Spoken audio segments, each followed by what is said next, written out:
Shalom, salam sejahtera bagi Bapak Ibu Saudara-saudara, anak-anak yang dikasihi oleh Tuhan Yesus Kristus.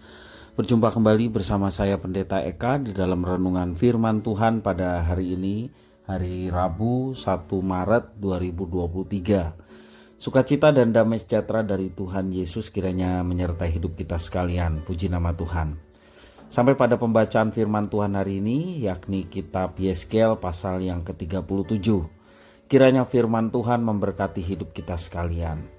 Baik, sebelum kita akan merenungkan bagian firman Tuhan hari ini, mari kita akan berdoa bersama-sama.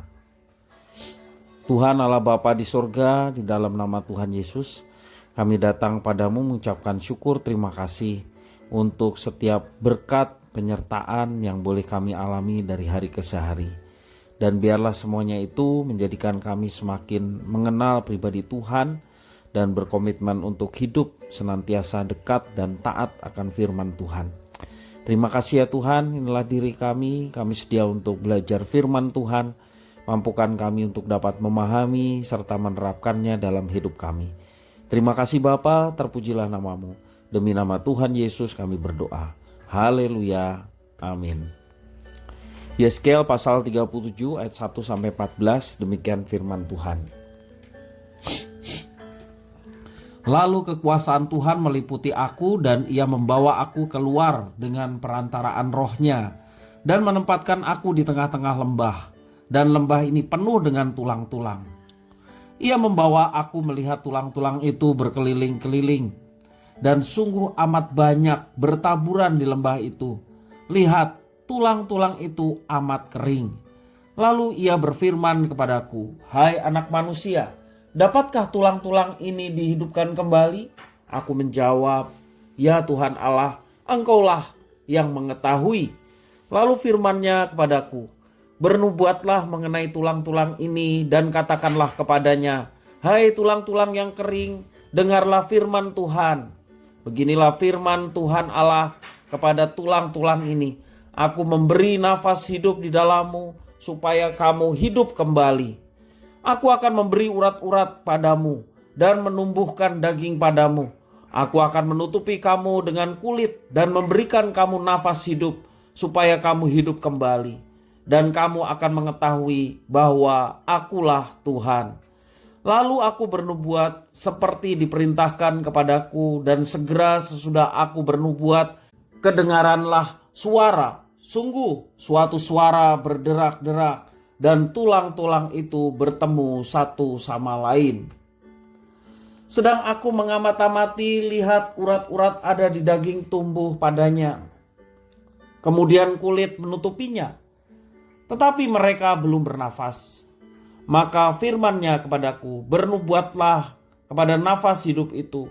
Bernubuatlah, hai anak manusia, dan katakanlah kepada nafas hidup itu, beginilah firman Tuhan Allah, hai nafas hidup, datanglah dari keempat penjuru angin dan berhembuslah ke dalam orang-orang yang terbunuh ini, supaya mereka hidup kembali."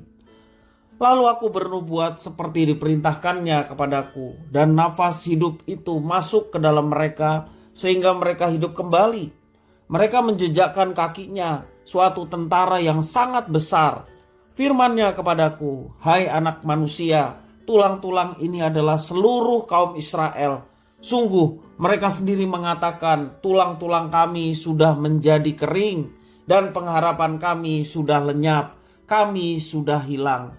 Oleh sebab itu bernubuatlah dan katakan kepada mereka, beginilah firman Tuhan Allah, sungguh aku membuka kubur-kuburmu dan membangkitkan kamu, hai umatku, dari dalamnya. Dan aku akan membawa kamu ke tanah Israel. Dan kamu akan mengetahui bahwa akulah Tuhan. Pada saat aku membuka kubur-kuburmu dan membangkitkan kamu, hai umatku, dari dalamnya, aku akan memberikan rohku ke dalammu, sehingga kamu hidup kembali. Dan aku akan membiarkan kamu tinggal di tanahmu, dan kamu akan mengetahui bahwa aku Tuhan yang mengatakannya dan membuatnya. Demikianlah firman Tuhan. Bapak ibu saudara-saudara, satu ketika ada seorang anak laki-laki yang sudah cukup umur untuk bekerja.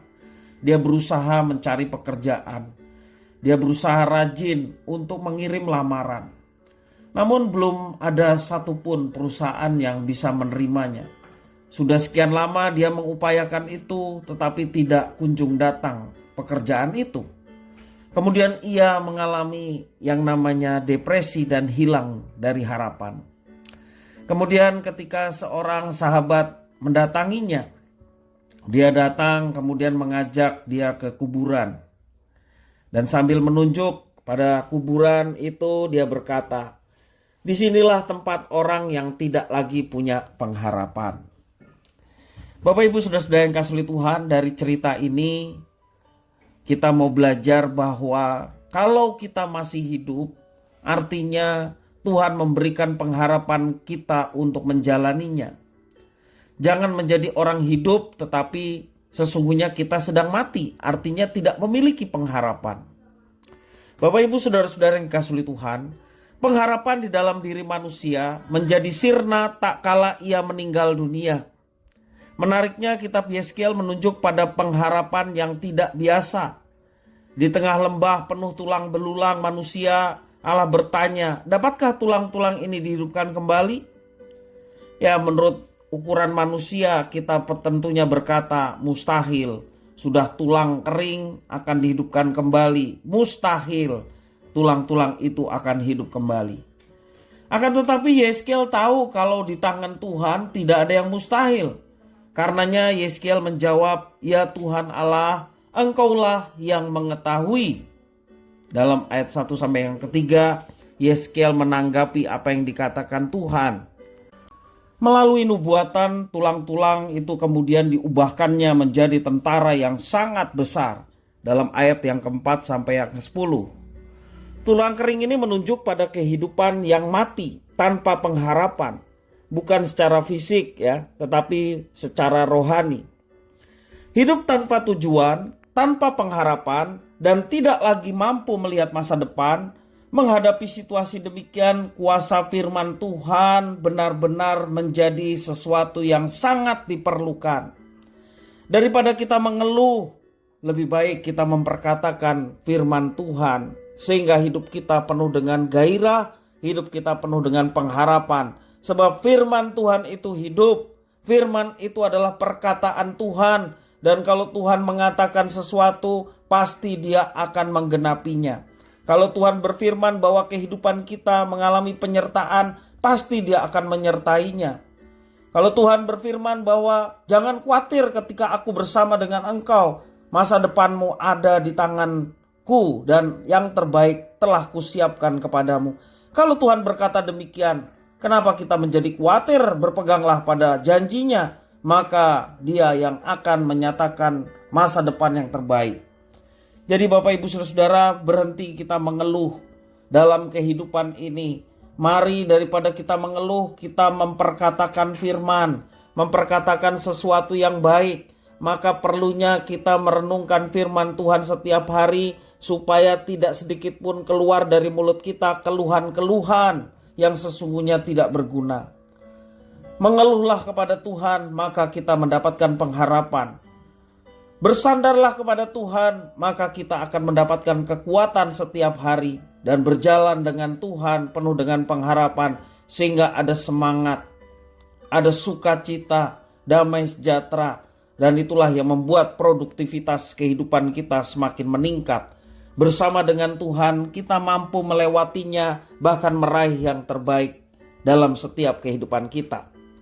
Firman Tuhan bekerja lebih dahsyat daripada apa yang kita pikirkan. Lebih dahsyat dari apa yang orang katakan. Sebab firman itu hidup.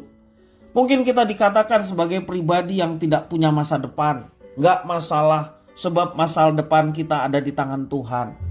Jangan kita menjadi kecil hati ketika kita dikatakan demikian.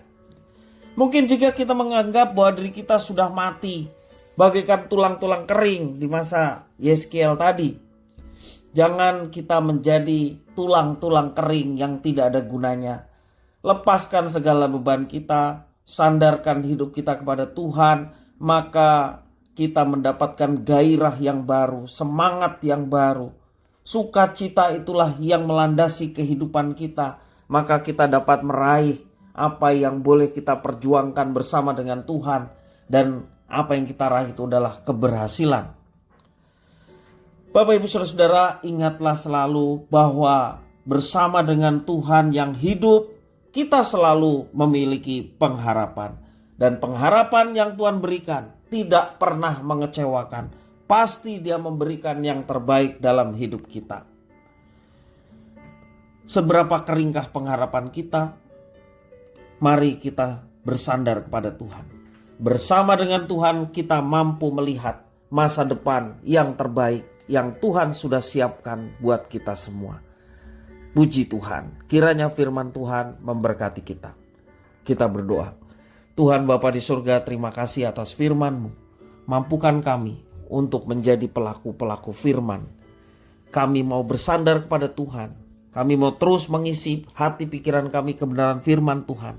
Sehingga tidak sedikit pun keluar dari mulut kami keluhan-keluhan seperti orang yang tidak berpengharapan.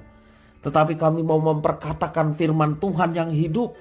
Sehingga hidup kami penuh dengan gairah dan semangat. Betapapun persoalan yang begitu berat yang sedang kami alami.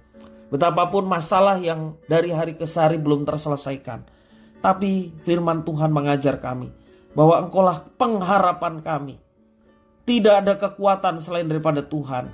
Kami tidak mau berharap kepada manusia, tidak mau berharap kepada diri kami sendiri, tapi kami mau hanya berharap kepada Tuhan. Diberkati orang yang berharap kepada Tuhan dan menaruh harapan masa depan hanya kepada Tuhan, bukan kepada yang lain. Terima kasih ya Tuhan atas firman-Mu. Demi nama Tuhan Yesus. Haleluya. Amin.